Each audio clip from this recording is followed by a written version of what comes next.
अथ वसुर्धारा मन्त्राः। हरिः ॐ मा सप्त ते अग्ने सप्त सामिदाः सप्त जिह्वाः सप्त ऋखायः सप्तधाम प्रियाणि सप्तहोत्तराः सप्त धात्वा यजन्ति सप्त योनि प्राणस्वघतेन स्वाहा शुक्रज्योतिश्सत्यज्योतिष्ज्योतिष्मांश्च शुक्रश्चरितपाश्चात्याकुम्हाः घ्रातां मिमिक्षे घ्रातामस्य यो निर्घृते श्रितो घृतं वस्य धाम आनुखवधामा वहमादयसुवसुवाः क्रतं ब्रखभवक्षि हव्यं वसोः पावित्रमसि शतधारम् वसोः पावित्रमसि सहस्रधारम् देवस्त्वा सविता पुनातु वसोः पवित्रेण शतधारी न सुपुवा कामदुक्षः स्वाहा। अथ अभिषेकमन्त्राः।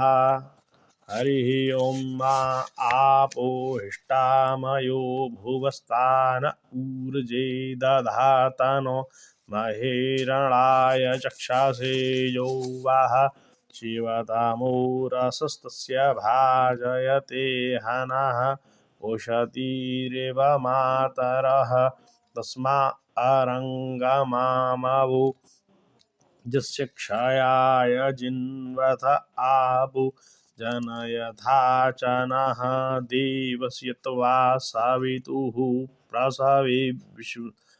प्रसविष्विनुर्बाहुभ्यां पूषणु हस्ताभ्यां सरस्वत्यै वाचो जन्तुर्जन्त्रिये दधामि बृहस्पतिष्ट्वा साम्राज्ये नाभिषिञ्चाम्यसौ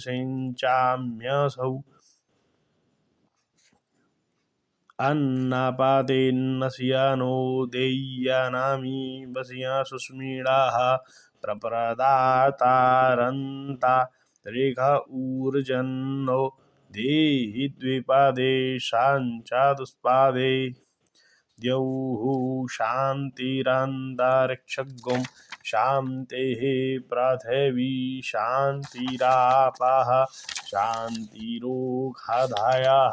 शान्तिः वनस्पतयः शान्तिर्विश्वे देवाः शान्तिर्ब्रह्म शान्तिः सर्वगुं शान्तिः शान्तिरेव शान्तिः सामा शान्तिरेधि। अथ देवविसर्जनमन्त्रः। हरिः ॐ मा देवा गातुभेदो गातुं वित्वा गातुमित मनसस्पत इमं देवयज्ञगुं स्वाहा वाते धाः।